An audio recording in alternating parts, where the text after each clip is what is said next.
ওম নমঃ পার্বতী পতে, হর হর মহাদেব। আজ মহাশিবরাত্রি। এবছর শিবরাত্রি রবিবার বিকেল থেকে সোমবার দিন বিকেল অবধি ছিল।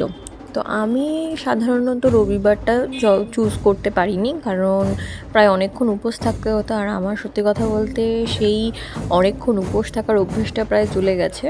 তো এবং আমার প্রচণ্ড খিদে পেয়ে যায়, সেই জন্য আমি এবছরে সোমবারটা চুজ করেছি। আর তাছাড়া সোমবার বাবার বার, সোমবারটা মনে হলো ঠিক হবে, তো আমি ওই জন্য এবছর সোমবারটা চুজ করলাম।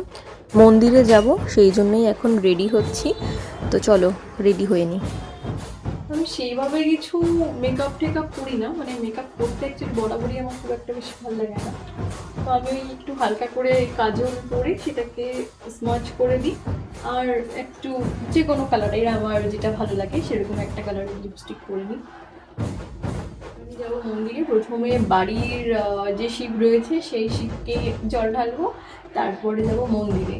মন্দিরে গিয়ে আমাদের বাড়ির সামনেই একটা মন্দির রয়েছে, তো সেই মন্দিরে গিয়ে শিবের মাথায় জল, জাস্ট একটু লিপস্টিক আর কাজল, এটা হচ্ছে আমার ম্যান্ডেটারি এবং এটা আমাকে দিতেই হবে যে কোনো জায়গাটায়, অ্যাটলিস্ট দিতে হবে। এটা আমার খুব ভালো লাগে লাগাতে, আর আশা করি সব মেয়েদেরই মোটামুটি কম বেশি লিপস্টিক কাজল লাগাতে ভালোই লাগে।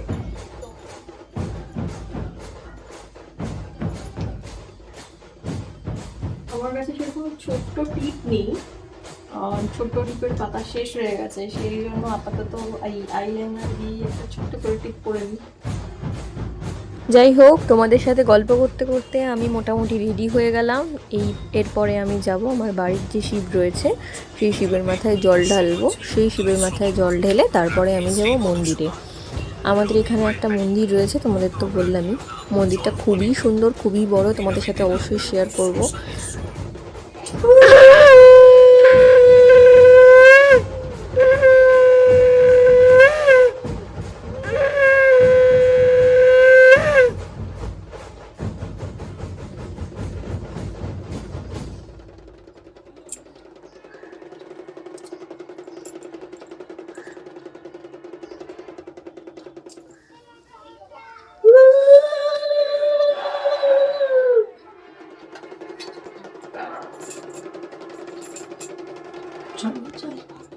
বাড়ি থেকে বেরিয়ে পড়লাম সেই মন্দিরের উদ্দেশ্যে। এই মন্দিরটা আমাদের এলাকার প্রচণ্ড বড় এবং বিখ্যাত মন্দির। এখানে খুব সুন্দর হরিনাম সংকীর্তন হয়। একটা বছরে একটা সময় করে প্রায় 10-15 দিনের জন্য এই হরিনাম সংকীর্তন হয়। এখানেই একটা ছোট্ট শিবের মন্দির রয়েছে, এখানেই আমি আমার মা দুজনেই জল ঢেলেছে। আমার মা যদিও আমার খুব ভালো ক্লিপ নিতে পারেনি, সেই জন্য আমি আমার ক্লিপগুলো তোমাদের সাথে শেয়ার করতে পারছি না, তাই আমি আমার মায়েরই ক্লিপ নিয়েছি, সেটাই তোমাদের সাথে শেয়ার করলাম। মন্দিরে গোপাল আর রাধাকৃষ্ণের এত সুন্দর মায়াবী রূপ, সত্যি তুমি যদি একবার দর্শন করো তুমি মায়ায় পড়ে যাবে। বিশেষত গোপালের এত সুন্দর মায়াবী রূপ কি বলবো। আর এরপর আমি চরণামৃত নিলাম, চরণামৃত নিয়ে ফল প্রসাদ গ্রহণ করলাম, আর সেটা খেয়ে আমি আমার উপোস ভঙ্গ করলাম। তারপর বাড়ি আসলাম, এসে সাবু মাখা করেছিলাম।